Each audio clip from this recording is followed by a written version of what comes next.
Hey, welcome to this episode of Coffee with John. Looking forward to talking with Ivan Katz. Ivan, it's great to connect with you, founder of Great Lakes Landscape Design. You've been in business 37 years. You started your business in 1989.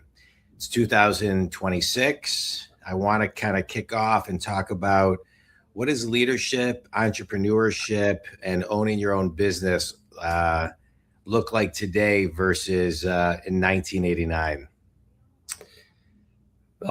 That's a great question. So thanks for having me on. I would say it's the speed. Like I was talking to a friend of mine that I've been networking with in sharing business with for 30 years. Yeah. And I'm like, holy moly, it is so much faster. Everything moves faster. And now with the onset of AI, I see how much quicker things will even move at a much more rapid speed. So a lot of the changes that are coming I see them accelerating us as an organization. And so we're just trying to stay on top of all these things and really kind of, make sure we've got not our heads down, but our minds open to whatever is possible and how we can leverage it all for our growth. And how do you leverage it? What types of things are you leveraging now, and what do you listen for? I think most owners of businesses are listening for what they need to speed up next, right? And so, as AI is moving into all of our businesses, and we can forecast and look 3, 6, 9, 12 months out, what are the tea leaves telling you of what people are expecting from you faster, whether it's your internal team or your clients, and what have you found that as of late you've had to kind of speed up, and how do you do that? So that's a lot. I think that first and foremost, it's personal growth. So as the leader of the company, how are you making sure that you're in touch?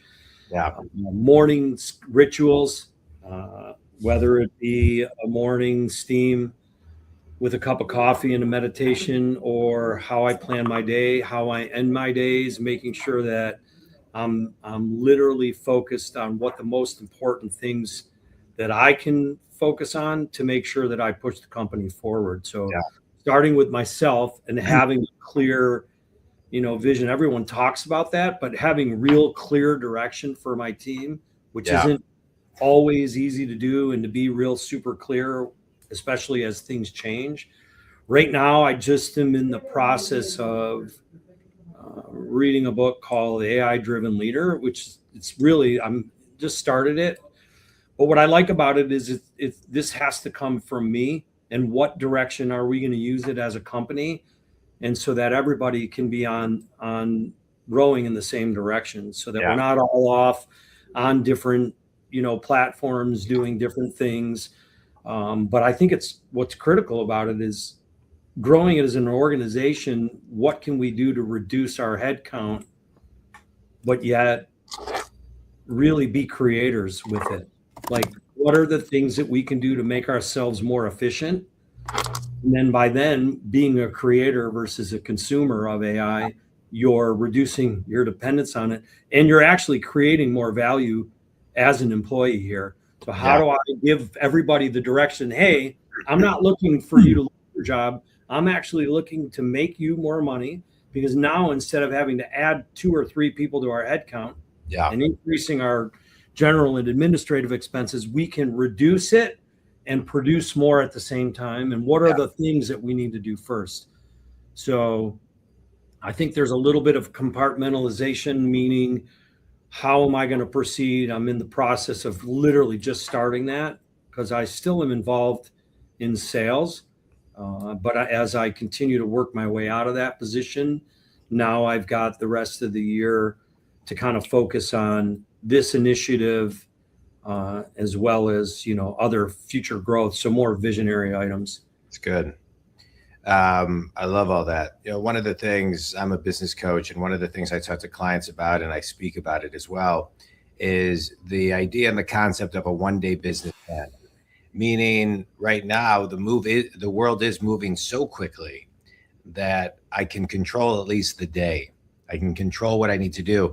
And one of the things I talk about a lot is that in my opinion, and you said this, I think one of the most important things every employee, every business owner, every leader can do is end their day the right way. Ending their day, cleaning up the day, and planning for the next day. I think maybe only 5 to 10% of the people do it consistently, but it really, it really is a game changer. So, can you talk a little bit more about that? Because I think it is, it's a really really important piece to growth. Yeah. So for me, just like I have a morning routine, I have an end of the day routine. I'm a extremely compulsive person, meaning there's nothing left in my email. So that's a workflow I'm trying to figure out how to streamline for myself. I've answered all the text messages or captured it on my daily planner for the next day. Yeah. So I know who I need to call the next day. I know what job sites I need to visit. I know what proposals need to be done. I know what my targeted activities for the next day are. And I just kind of clean it up. And sometimes I'll sit on my driveway before I go inside the house so that I can then go inside and be present for my wife and family. So yeah. I just think it really helps me. It's about discipline. And I've actually had to learn how to not answer all of my emails. Even if it's just a brief, hey, I'll get back to you tomorrow. Because I think speed is important right now. You asked the question, what are my clients expecting from me? They want clear, fast communication. Yeah. If you can't give them an answer saying, I don't have it right now, but I'll get it to you tomorrow, that's still an answer. If you don't have an answer or final information, but at least communicating to them that you'll follow up. I think that people don't want to have to chase. They've got enough going on in their own personal lives. And in a service business like ours, with the clientele that our ideal client, we're working with busy and demanding people. Yeah. They just want us to make their lives as easy as possible. I couldn't agree with you more.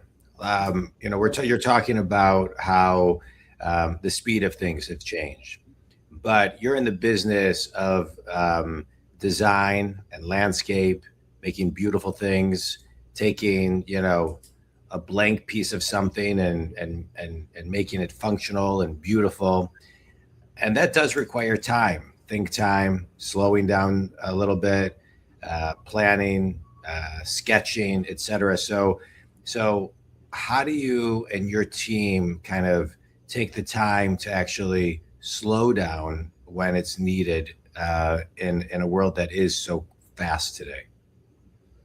So I think for the larger designs, we have what we call our design journey. And so we built it out.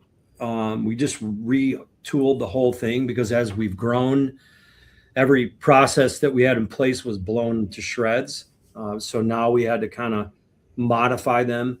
A lot of it and a lot of the systems were built around me as the key salesperson, and now I'm exiting. So everything has to be, kind of standardized so that we can scale.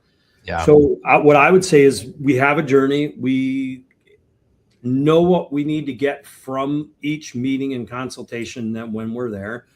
We know what pieces of information are critical to increase the speed of delivery or decrease the time it actually takes us to pull everything together. And so we've come up with a new standard, like between 7 and 10 business days, where we can turn a full project design into the second meeting, which is where we do the presentation here at our office. Yeah. And we can have a fully rendered design, 3Ds if we need them, and a proposal. So then there's the back end of it all, which is we use an ERP, a software program, an industry specific software program. We have all the templates, all the production rates are built in. So these are all tools that help speed us up in entry. And we literally have in the last 8 months completely upended our whole sales and marketing processes, systems, and everything and put in place. Yeah. Right. So talk to me about that. You've mentioned sales a couple times. Sales is, I think, is everything. Sales and marketing are everything in all businesses. Sounds like you've been doing sales for a long time. You're talking a little bit about getting, moving away from the sales. What? Why?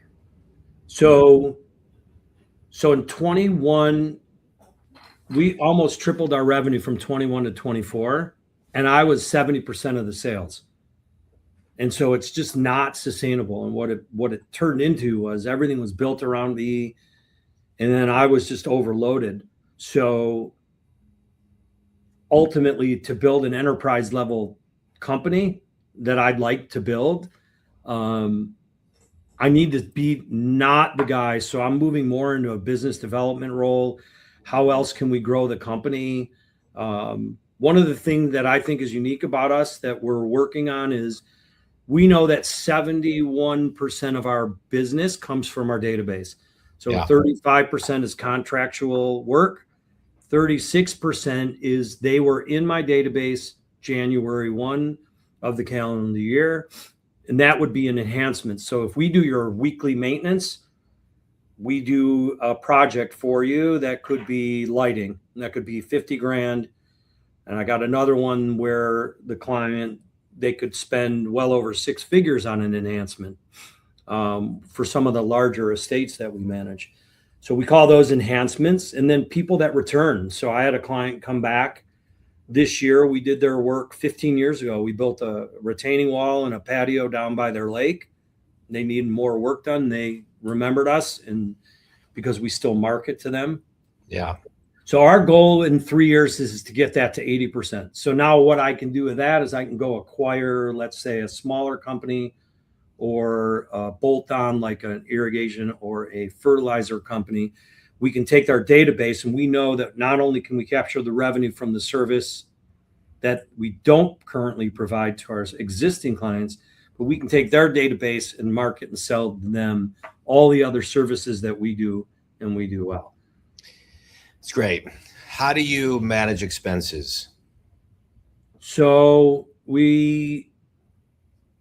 I'm part of a national peer group, and that was a big change. I got a consultant and a coach in 2001. I hired him. So they gave us some really good additional tools. I have a controller. We have a new role here. We started in August. She's our director of continuous improvement. She's got a very strong financial background as well. So we're open book accounting. We have monthly financials. This last June, we did a 3-day close, which is really the fastest I've ever seen. We have a monthly alignment meeting with all our managers where we go through our numbers. We use a rolling budget and a static budget. Yeah. So the rolling budget, if you're familiar with it, is just, and we benchmark with the peer group. So everything has to be aligned in the same format. But we're looking at our numbers. We have a scorecard. We use EOS as our operating system here internally. And we have a scorecard that after 15 years finally works. So we've got the key metrics, we're monitoring hours, what our backlog is, cash, all the different things that we now are more dialed in on. And then we push it out to the team. We have scoreboards and monitors in the back that the whole team can see. Yeah, I love that. Let me ask you a question. I think a lot of times people think, hey, I'm going to start my company. Here are my metrics, boom. So I love your comment. Hey, it took us 15 years to kind of figure out this piece. I mean, you've been running a successful business for 37 years, and now you're saying for a little less than half of that, you finally are kind of comfortable getting in with the metrics. So just kind of talk about, how you're paying attention to certain metrics to get to the metrics that are working in real time.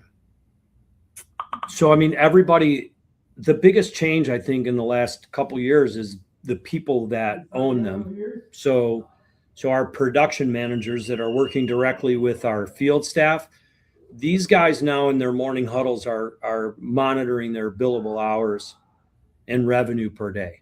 Yeah. Well, in other words, actual versus estimated hours. So these guys are learning now. Well, how did I produce 200 hours when we only have 150 in the week? Well, you brought the job in at 80% of the hours. Right. So now you got to go out and do more. So now your revenue for the week is even higher. Right. So what are the things that drive us the most? Our production labor rates is key because you can have job fade there. Yeah. In terms of estimating, what are our weekly sales numbers? How many hours do we sell? Because we have to track backlog. Because how do we know if we need to add more staff, cut back hours? Because we have a short season and we pay our guys overtime. There's just certain types of work we'll do during the week and or on a Saturday, and certain types we won't. So if we get a backlog or we nail a really big job or a job with a tight timeline, we can bring guys in on Saturdays and work those extra hours, and then we can use different levers in order to generate additional revenue that's profitable for us. So I think it's really like everybody understanding in their department what are the key things that actually, like, we need to track that. Hey, we took 18 intake calls last week and I got consultations with 15. Yeah. Like, we know if we get 15 consultations and our close rate on those cold call consultations, we get, if we're scheduling 70% of them for meetings and then we close 35%, I think it is, we know what the average size job is, and then we can start to predict revenue and be a little more. So it's starting to get really exciting. And then we're also onboarding finally with HubSpot as well, where we're getting different workflows and all our data aligned. So it'll really start to it can get overwhelming too. To somebody who's listening to this, who's been in business, let's just say 2 to 5 years, this is a master's class, really for longer too, but a master's class in the importance of what you're talking about, forecasting and then reverse engineering to understand that everybody needs to own something. B, that everybody needs to understand what the leading metrics of their department and the company and the vision is for the company. And that the importance of operations and numbers don't lie. When you're doing the work, I remember being in commercial real estate and I had taken over managing my office from being a broker. I took over August 4th of 2008 and the market crashed in September. And I had a meeting for my entire office because our pipeline went to zero. And I said, the only thing that's changed as of yesterday versus today, only one thing has changed in the business. Yes, the market has crashed. There's no lending, but only one thing has changed. And the answer was the metrics. The harder the market, the harder the metrics. So yesterday you could go on 10 meetings and get one opportunity. Today you need to go on 50. Right. Yeah. You have to determine, do you want to play the game? So over the last 37 years, your metrics have been moving and markets have been moving, and you've had to adjust, and now you've really dialed in to understand all of the nuances. So my question is to that person who doesn't understand the numbers, that doesn't understand the operations, that has the idea but hasn't taken ownership on everything you're talking about. I think it's pretty obvious, but what would your advice be to them? I think the biggest hack is join a peer group. Find an industry-specific peer group. I was in EO as well, which is, non-industry specific. But if you want to the first hack that I would tell someone is go find an industry-specific peer group, because most of what you are going through, somebody else has been through. Yeah, even though you think they're not.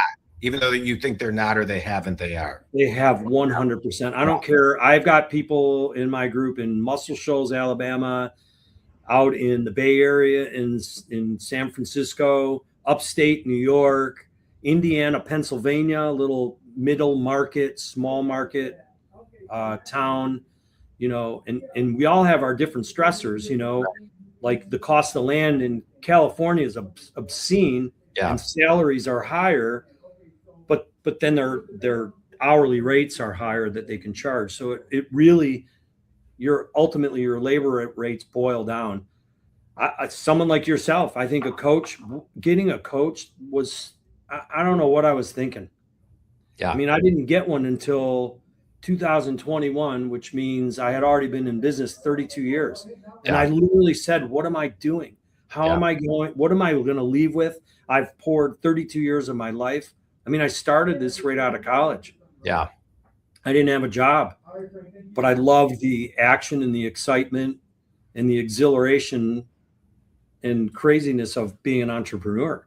It's great. So I would get a coach. I mean, a good coach will challenge you, make you uncomfortable. I'd get on calls and I couldn't answer the questions, and I'd be like, this isn't good, right? Like then I get prepared for the next call and I still couldn't answer all the questions. Yeah. So having him, but being challenged and being held accountable by someone, because when you're the owner of the company, it's not the same. When you get home, your wife will listen, but your significant other, do they really want to know? My wife, she's great, and we've been together, 37 years as well, but it's not something we want to discuss every single time, the good, the bad, and the ugly. So having that outlet, a business coach to challenge you, I think is amazing, and having some type of a peer group. I mean, now when I started, there was no internet. Yeah. Like I had to figure it out. Mentors was another way. Like I tell people this all the time. You want to know the secret to success? It's just ask people. Yeah. Right. Like if I said to you, hey, let's go have coffee. I want to pick your brain about what are the 10 best strategies that you've learned from all the people you've coached. Yeah. You'd say, sure. Right. Yeah. Or, hey, Ivan, I'm looking to build a house. Could you come and meet with me? Sure. Where do you want to meet? I mean, I think that people are really willing to help. Yeah. I think that's part of the culture and mission. You've got to ask. Yeah. I think most people are scared to ask for help, ask for the sale, fill in the blank. And I think that's a skill set I think they should be teaching in middle school, college, grad school, and all other schools. Right. And it's really, really important. All right, quick speed round, Ivan. You mentioned a book, The AI Driven Leader, which is a great book. I recommend it as well. What other book has made an impact on you? Die with Zero. That's a great one. That's a great book. That's a great. I love that book. Best piece of wisdom you've ever received? You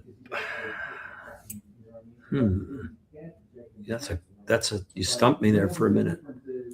I think just be present. Good. Just pay attention. If you could have coffee with anybody living or dead, who would it be and why? Oh, my father. Same. Or my mom or my dad or my grandpa. Yeah. Or my father passed in 2012, and if I could just have coffee with him and show him where I'm at now, that would be my dream. Yeah, that would be great. Yeah. Last question. One thing every entrepreneur needs to do to speed up, but also slow down. One thing. I just think it's being in the moment, really. Like that's where I'm at right now. Like, I'm not, people think they can multitask, but the reality is focus on what's right in front of you. Yeah.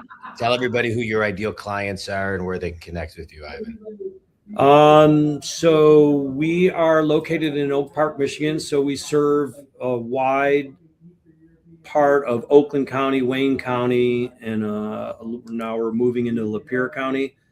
We work for busy and demanding professionals that are looking for us to make their life simple. So if you think about it, take your property lines to the walls of your home, and we're the company that you want to call.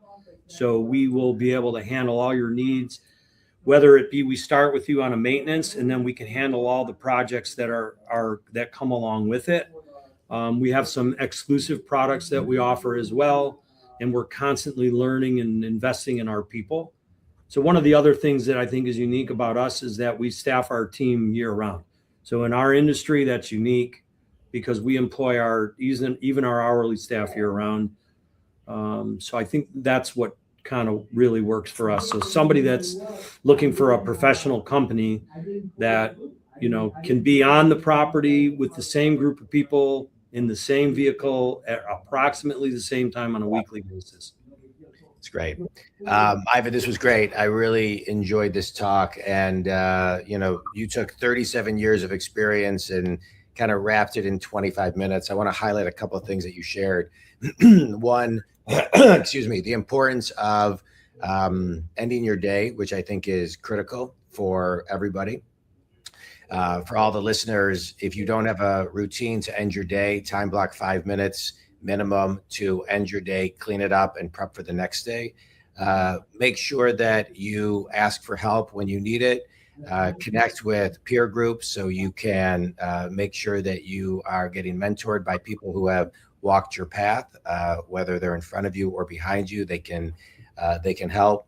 Know when to speed up, but most importantly, I think what you shared today is when to slow down. We can only control what we can control, and being in the moment and being present and being an active listener, especially for high maintenance clients who demand a lot. You got to listen to what they're saying, to what they're not saying. I see it in my business all the time. It's what people aren't saying and what is hidden in plain sight to them of where they need to be asked a question to raise their awareness to get to what they really want and need and what they're trying to articulate, but they can't. You do that. You do an amazing job in your landscape design business. Appreciate your insights today. Where can they connect with you? A phone number or a website? Our office number is 248-543-6320. We're right here in Oak Park. Somebody's answering the phones live every day. It's great. And you can reach me at johndwoskin.com. Ivan, this is great. Continue to do great things. Appreciate the master's class in business today. Thank you so much. Yeah, thanks, John.